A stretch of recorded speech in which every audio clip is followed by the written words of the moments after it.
Hey guys, welcome back. This is Rahul. So in this video we will be talking about logging, like how we can log and what is the use of logging. So I've already created this file and I'm using this I've already used this code and I've broken down the complete test case into multiple it blocks. As you can see, multiple test cases are running here. So earlier we had only one test case. Now I've broken down into multiple test cases. So if I want something to be printed on the command log while the test case is running, we need to use one command, that is cy.log. So if I say that once the page is completely loaded, then it should be printed on the command log. So I can just say cy.log and whatever the message I want to print. So I say website loaded. So if I run it, so once the first test case is complete, it will print this message on the log. You can see website loaded is printed here. So similarly, we can write multiple cy.log statements within each test case. This will help us to debug while the application is failing. It would be easy to find out which particular test case is failing and how many blocks are executed.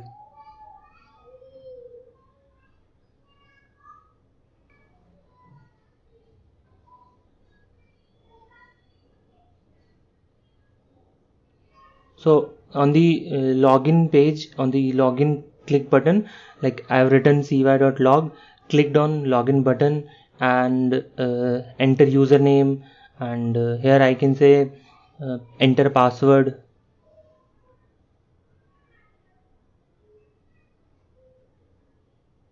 And in the last one, I'm just clicking on the sign in button. So I can say clicked sign in button.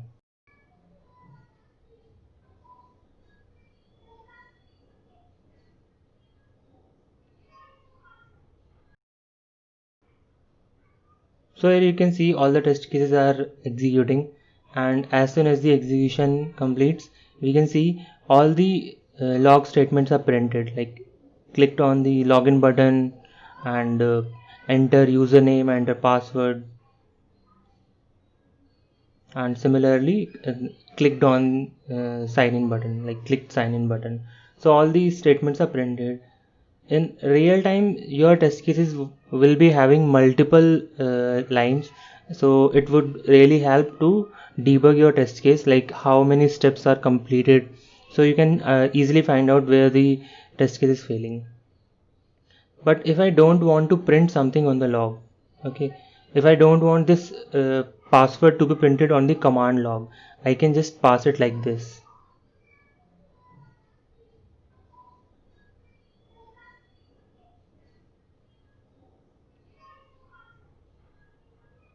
So here you can see the element is located, but what is entered in that element is not displayed here. So we can hide certain commands from printing on the command log by doing this extra parameter to the command. And if I don't want to these are separate commands, cy.get is a separate command and type is a separate command, and if I don't want to locate the element, I don't want that I am entering in that particular element, so I can do that as well.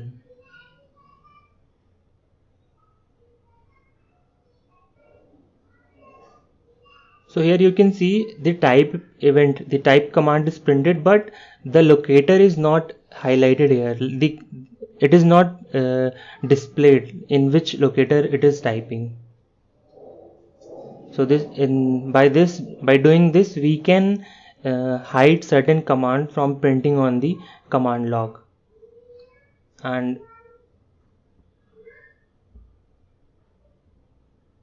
let me show you one more example here.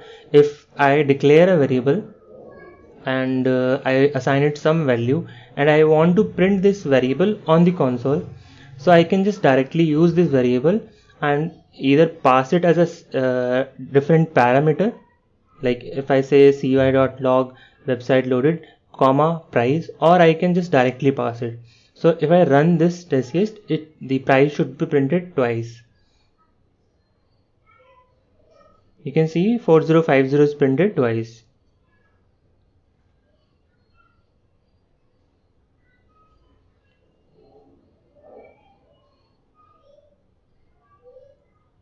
Now suppose we don't want the variable, we don't need the variable, but we want to print certain value.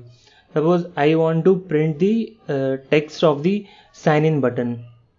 So or I can just use the code which is available.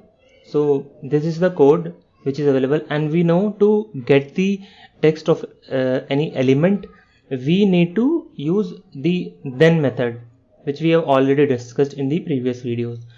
So I'm using the then method, and within the then I'm creating one callback function, and the callback function will have one argument which will yield the previous element. So it will get the sign in button, and then I'm creating a variable, and in that variable I'll assign the value of the text property. I'll assign the text property of that element to text variable, and I can just print the text on the command log. So just I used it like this, and let's run it. So sign in should be printed on the command log on the last test case.